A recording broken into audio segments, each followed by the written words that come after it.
Friends, कैसे हैं आप सब। मैं आप सबका अपने YouTube चैनल में दिल से बहुत बहुत स्वागत करती हूँ। दोस्तों, आज मैं आपको एक चालाक सेठ और यमराज जी की कहानी सुनाने जा रही हूँ। दोस्तों, बहुत समय पहले की बात है। किसी नगर में हरिलाल नाम का एक व्यापारी रहता था। उस व्यापारी ने एक हाथी को पाल रखा था। विधाता के निश्चित समयानुसार एक दिन उस हाथी की मृत्यु हो गई। यमराज के दूत उस हाथी की आत्मा को यमलोक लेकर गए। यमराज ने चित्रगुप्त से उस हाथी के कर्मों के बारे में जानना चाहा।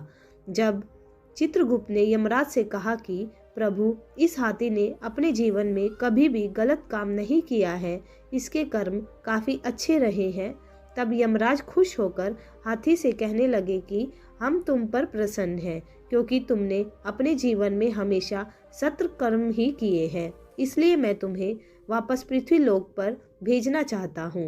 हाथी ने यमराज से कहा कि हे प्रभु, यदि आप हमारे ऊपर प्रसन्न हैं तो हमें यह वर दीजिए कि इंसान हमारे ऊपर कभी भी शासन न कर सके। यह सुनकर यमराज काफी आश्चर्यचकित हो गए। उन्होंने हाथी से कहा कि हे गजराज, मनुष्य तो काफी बुद्धिमान प्राणी होता है, फिर तुम इसके साथ क्यों नहीं रहना चाहते।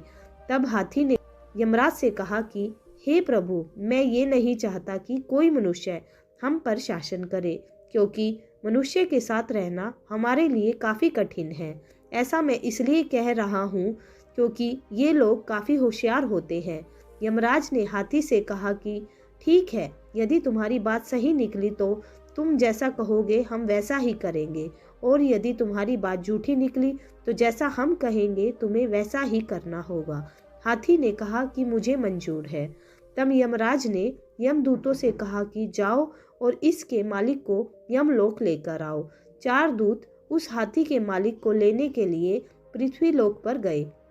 जब हरिलाल सो गया तो चारों दूतों ने चारपाई सहित उस हाथी के मालिक को लेकर यमलोक की तरफ बढ़ने लगे।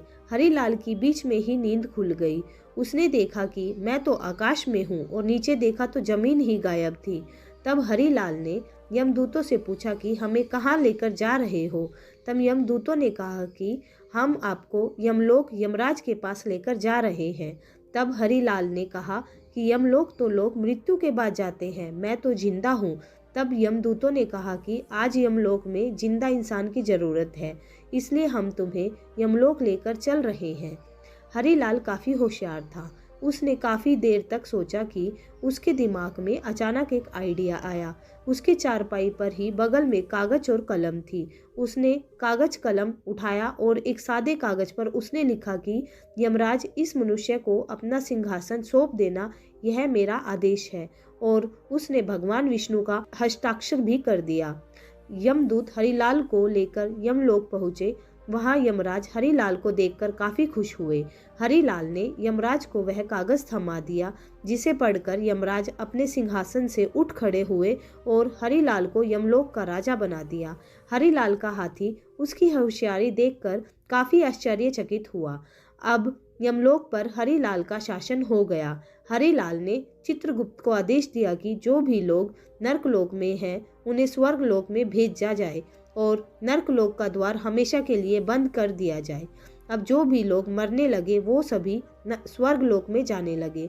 फिर यह बात विष्णु भगवान जी के पास भी पहुंच गई। आखिर यमलोक का संतुलन क्यों बिगड़ रहा है, सभी लोग स्वर्ग जा रहे हैं। यह सोचकर भगवान विष्णु यमलोक पहुंच गए और देखा कि यमलोक के द्वार पर यमराज बैठे हुए थे। यह देखकर भगवान विष्णु ने यमराज से कहा कि यमराज, आप बाहर क्यों बैठे हुए हो। तब यमराज ने भगवान विष्णु को हरिलाल द्वारा दी गई उस कागज को दिखाया, जिसमें लिखा हुआ था कि इस मनुष्य को यमलोक का सिंहासन सौंप दिया जाए, और नीचे भगवान विष्णु का हस्ताक्षर भी था। यह देखकर भगवान विष्णु हंसने लगे और यमराज से कहा कि तुमने किसी जिंदा मनुष्य को यमलोक में बुला लिया है क्या। तब यमराज ने कहा कि हाँ प्रभु, मैंने एक जिंदा मनुष्य को धरती से यमलोक में बुलाया है। तब भगवान विष्णु यमराज के साथ हरिलाल के पास पहुँचे। हरिलाल भगवान विष्णु को देखकर सिंहासन से उठ खड़ा हुआ और भगवान विष्णु से बोला कि प्रभु, मेरी यही इच्छा थी कि मैं आपको अपने समक्ष बुला सकूं, इसलिए मैंने ये सब कुछ किया। हरिलाल की बात सुनकर भगवान विष्णु बहुत प्रसन्न हुए। यमराज ने हाथी से कहा कि हे गजराज, आप जीत गए और मैं हार गया। उसके बाद यमराज ने हरिलाल को वापस पृथ्वी लोक पर भेज दिया और उसके दिमाग से यह सारी बातें भुला दी और यमराज ने गजराज को भी पृथ्वी लोक पर भेज दिया। दोस्तों, आपको ये हमारी कहानी कैसी लगी, आप कमेंट करके हमें ज़रूर बताइएगा। अगर आपको कहानी अच्छी लग रही है तो अपने सभी दोस्तों के साथ शेयर भी कीजिएगा। तो चलिए दोस्तों, मिलते हैं अभी नेक्स्ट वीडियो में। तब तक के लिए बाय।